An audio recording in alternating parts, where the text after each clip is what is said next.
আসসালামু আলাইকুম প্রিয় দর্শক, আমি খুবই মজাদার ও স্বাস্থ্যকর একটা ফুড ডেজার্ট বা ইফতারি আইটেম তৈরি করতে যাচ্ছি। তো ভাবলাম আপনাদের সঙ্গে শেয়ার করে ফেলি। তার জন্য আমি প্রথমে দুধটাকে জাল করে ঘন করে নিয়েছি। আমি দুধটা জাল করার সময় 2 চা চামচ চিনি দিয়ে নিয়েছিলাম। আপনারা যারা চিনি স্কিপ করতে চান তারা স্কিপ করতে পারেন।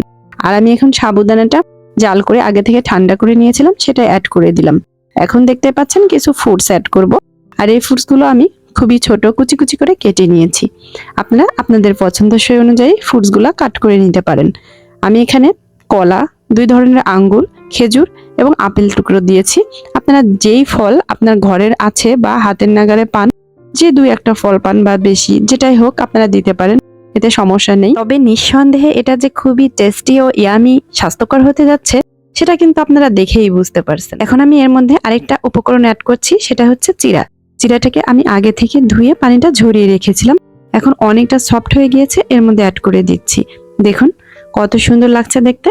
এখন আমি সবগুলো উপকরণ মিশিয়ে নিচ্ছি। মেশানোর পরে এর মধ্যে আমি আরেকটা স্বাস্থ্যকর একটা উপকরণ অ্যাড করতে যাচ্ছি। সেটা কি?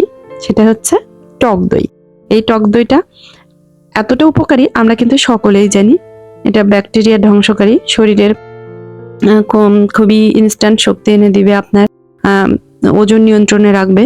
টক দইটা যখন আপনারা টক দই, দুধ, সাবুদানা, অনেকগুলো ফ্রুটস মেশানো এই ডেজার্টটা ইফতারে খাবেন, তখন দেখবেন শরীরে ইনস্ট্যান্ট এনার্জি পাবেন এবং শরীর মন একদম ঠান্ডা হয়ে যাবে। এটা ইফতারির কিছুক্ষণ আগে তৈরি করে ফ্রিজে রেখে দিবেন এবং ফ্রিজ থেকে বের করে তারপরে ইফতারের সময় সার্ভ করবেন। দেখবেন কতটা মজাদার হয়।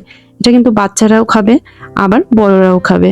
খুবই মজাদার হবে এবং পেট মাথা দুইটাই ঠান্ডা হয়ে যাবে। তো কেমন লাগলো আমার রেসিপিটা? ভালো লাগলে প্লিজ সাথেই থাকবেন। এরকম আরো বেশি বেশি রেসিপি পাওয়ার জন্য প্লিজ লাইক, কমেন্ট, শেয়ার করে দিবেন। আল্লাহ হাফেজ।